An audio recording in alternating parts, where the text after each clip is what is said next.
Madam Acting President, I speak tonight about Sam Kerr, the captain of Australia's women's soccer team. Kerr now resides in the UK, and according to recent media reports, she had an unpleasant moment with a police officer a year ago. It was 3 a.m. and the media claimed that after a night of partying, a common practice for young Aussies in London, there was a dispute with the taxi driver and the police were called. Kerr is then alleged to have said to the police officer that he was a stupid white expletive. And I note that on the scale of expletives, this one barely qualifies as an expletive. In response, the police officer then claimed he was subject to, quote, racially aggravated harassment. And Sam Kerr has now been charged with that offence. She's set to go on trial in February next year. She faces a year of legal headache and potentially a 6-month jail term. Madam Acting President, this is outrageous. I stand with Sam Kerr. The police officer is a sook. I very much doubt the officer went home that night and sobbed about the horrible abuse endured. I suspect he thought, cool, I'll get my revenge. I'll wreck her life by claiming I was subject to racial abuse. Cops are meant to be made of sterner stuff. Premier Minns was asked if what Sam Kerr said was racist. He said no, and so did Opposition Leader Speakman. Their guiding principle seems to be that it's not possible for white people to suffer racism. We'll tell that to the white South African farmers, but I digress. It's left to the Libertarian in the House to talk common sense and to make a broader point about the disturbing weaponisation and even criminalisation of casual racism. If the allegations are true, then what Sam Kerr said does meet the dictionary definition of racism.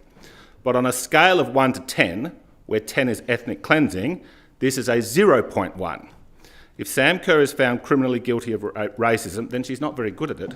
Her fiancé is an all-white Anglo. If the allegation is true, then it is out of character. It's almost certainly a one-off, but some want to destroy the stellar career of one of Australia's biggest sporting stars over a one-off.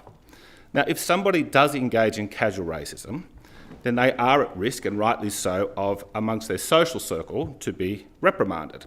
And if an unpleasant pattern emerges, then perhaps ostracised. But it is absurd to make this an offence that can result in jail.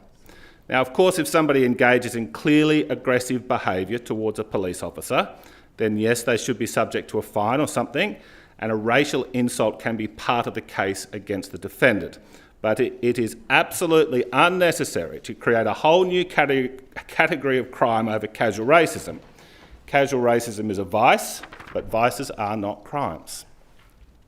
Making casual racism a crime only leads to what I believe is happening in this matter, the malicious weaponisation of the law. I feel the same way about the NRL player of Samoan origin, Spencer Leniu. He apparently used an unpleasant term in a rough and tumble of an NRL game, and then that was headlines for a few days. I say get over it. Abuse on the football field is as old as the football field. Anti-racism has become a hysteria. It perversely elevates racism as this omnipresent crisis, when 99% of the time it is in the eye of the beholder. We've got to stop the downward spiral of playing the race card to be cruel to people who make an error. Yes, it's possible that if someone had said something similar to Sam Kerr, she may have weaponised it, but adults have got to declare enough is enough. We must re-embrace the sanctity of free speech, and you only believe in free speech if you do not want to criminalise speech you find offensive. If Sam Kerr is forced to apologise, I urge her to have the courage and resist these pathetic mea culpas written by PR teams. Oh, racism is the worst thing ever. I'm such a bad person. I have sinned. I did a racism. I've got so much to learn. I'll dedicate the rest of my life to stamping it out. Give me a break. I would like to encourage the people of New South Wales to read up on the French Revolution and the Cultural Revolution, when mad lefties seized control and killed anyone who stepped outside of the bizarre orthodoxy of those ugly periods.